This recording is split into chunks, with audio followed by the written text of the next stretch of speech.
नमस्कार, बहुत स्वागत है आपका। आप देख रहे हैं किस्मत कनेक्शन और मैं हूं आपके साथ शैलेंद्र पांडे।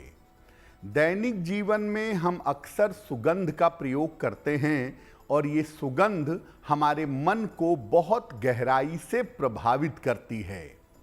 सुगंध के पीछे का विज्ञान क्या है, सुगंध का प्रभाव जीवन पर कैसे पड़ता है और सुगंध का कैसे प्रयोग करना चाहिए, आज इस विषय पर बात करेंगे। हम आज बात कर रहे हैं सुगंध की और इसके प्रभाव की। तो सबसे पहले ये जानते हैं कि सुगंध का हमारे जीवन में क्या महत्व है और सुगंध हमें कैसे प्रभावित करती है। देखिए, किसी भी मानव का जो जीवन है वो मन से प्रभावित होता है और मन के हिसाब से चलता है। मन जो है वो आपके शरीर के चक्रों से ज़्यादा प्रभावित होता है, जो कुल मिलाकर 7 हैं। दुनिया में 3 चीज़ें ऐसी हैं जो आपके चक्रों पर असर डालती हैं, यानी आपके मन पर सबसे ज़्यादा असर डालती हैं।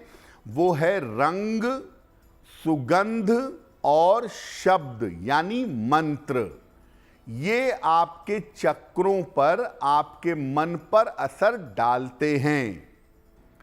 आपके मन की अवस्था को देख करके, आपके मन को जान करके, समझ करके अगर अलग अलग सुगंध का प्रयोग किया जाए तो मन की जटिलताएं दूर हो सकती हैं। यानी आपके मन की स्थिति कैसी है उसको समझ करके अगर आप खुशबू लगाएं, सुगंध का प्रयोग करें तो मन की समस्याओं को दूर कर पाएंगे। सुगंध के सही प्रयोग से एकाग्रता यानी कंसंट्रेशन बढ़ाया जा सकता है। स्नायु तंत्र, न्यूरोलॉजिकल सिस्टम और अवसाद जैसी बीमारियों को, डिप्रेशन को दूर किया जा सकता है। सुगंध का जो प्रभाव है ये आपके सोच और विचार की क्षमता पर असर डालता है। इसीलिए आप देखिए कि पूजा उपासना के दौरान सुगंध का बहुत प्रयोग होता है, ताकि आपका मन पवित्र हो सके और आपका मन ज़्यादा एकाग्र हो सके। जब आप जीवन में सुगंध का प्रयोग करते हैं तो किन नियमों का और किन सावधानियों का ध्यान रखें, आइए अब वो जानते हैं। जहां तक हो सके प्राकृतिक सुगंध का और फूलों की सुगंध का प्रयोग करिएगा। अपने पढ़ने के स्थान पर, काम करने की जगह पर और पूजा स्थान पर सुगंध का प्रयोग जरूर करिएगा। सुगंध जितनी हल्की होगी, धीरे धीरे आएगी, उतना उसका प्रभाव ज्यादा होगा। अगर आपको अपने शरीर पर सुगंध लगाना है तो इसको कलाइयों पर, गर्दन के पीछे और अपनी नाभि पर लगा सकते हैं। जल में भी सुगंध डालकर आप नहा सकते हैं। इससे आपको बहुत लाभ होगा। जिनको मानसिक चिंता करने की आदत है, हर बात में तनाव हो जाता है, उन्हें जल में सुगंध डालकर स्नान करना चाहिए। जो लोग विद्यार्थी हैं या अविवाहित हैं, उनको ज़्यादातर चंदन की सुगंध का प्रयोग करना चाहिए। 2 सुगंध ऐसी है जो मन की चंचलता को बढ़ा सकती है। एक है गुलाब की सुगंध और एक है मोगरे या बेला की सुगंध। तो विद्यार्थी जीवन में या अगर आपका विवाह नहीं हुआ है तो ऐसी सिचुएशन में चंदन की सुगंध का प्रयोग करना सबसे ज्यादा बेहतर होगा। अब आपको बताते हैं सुगंध के अलग अलग प्रयोगों के बारे में। अपने पूजा स्थान पर, शिक्षा स्थान यानी पढ़ने की जगह पर और काम की जगह पर सुगंध का प्रयोग कैसे करेंगे? काम शुरू करने के पहले उस स्थान पर धूप बत्ती जला लें या सुगंध का प्रयोग करें। जब धुआं समाप्त हो जाए, केवल खुशबू रह जाए, तब अपनी पूजा या अपना काम आरंभ करें। इन स्थानों पर चंदन की या गूगल की सुगंध ज्यादा लाभकारी होती है। जहां आप ध्यान करते हैं, जहां आप पूजा करते हैं, वहां चंदन की धूप बत्ती का प्रयोग करिए।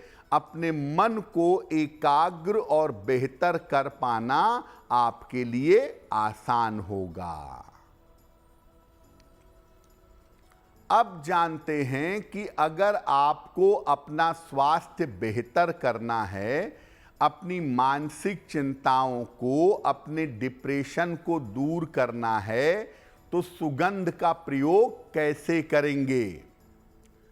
अपने शयन कक्ष में, अपने बेडरूम में और स्नान के दौरान पानी में गुलाब या मोगरे की सुगंध का प्रयोग करिएगा। बेडरूम में गुलाब या मोगरे की धूप बत्ती जलाइए और नहाने के पानी में गुलाब या मोगरे की सुगंध मिलाइएगा। सोने के पहले अपनी नाभि पर हल्की सी सुगंध लगाइए, चंदन या गुलाब की। तेज सुगंध का प्रयोग बिल्कुल नहीं करेंगे। अगर आपको मानसिक रूप से समस्या रहती है तो आपको सुगंध का ज्यादा प्रयोग करना चाहिए। हल्की सुगंध का अगर आप नियमित रूप से प्रयोग करें तो आपको लाभ अवश्य होगा। आपके घर में निगेटिव एनर्जी है, लोग बार बार बीमार पड़ते हैं, लोगों को स्वास्थ्य की समस्या होती है, तो घर से नकारात्मक ऊर्जा दूर करने के लिए सुगंध का प्रयोग कैसे करेंगे? घर में दोनों समय 5-5 मिनट पूजा करिए। सुबह और शाम लोबान जलाइए। एक मिट्टी के दीपक में या मिट्टी के पात्र में लोबान जला लीजिए और पूरे घर में घुमाइएगा। अगर ऐसा रोज सुबह शाम करें या रोज कम से कम शाम के समय करें तो आपके घर से हर प्रकार की नकारात्मक ऊर्जा दूर होगी। मैं हर व्यक्ति को सलाह दूंगा कि जिसको अपने घर में भारीपन लगता है, जिसको अपने घर में निगेटिव एनर्जी फील होती है, ऐसे व्यक्ति अपने घर में चंदन की, लोबान की या गूगल की धूप बत्तियों का अगर प्रयोग करें तो उनके लिए बहुत बेहतर होगा। अगर आप मुझसे जुड़ करके अपनी समस्याओं का समाधान चाहते हैं और चाहते हैं कि आपकी समस्याओं को ज्योतिष के माध्यम से सुलझाया जाए तो आप हमसे संपर्क कर सकते हैं, जुड़ सकते हैं एस्ट्रो तक पर।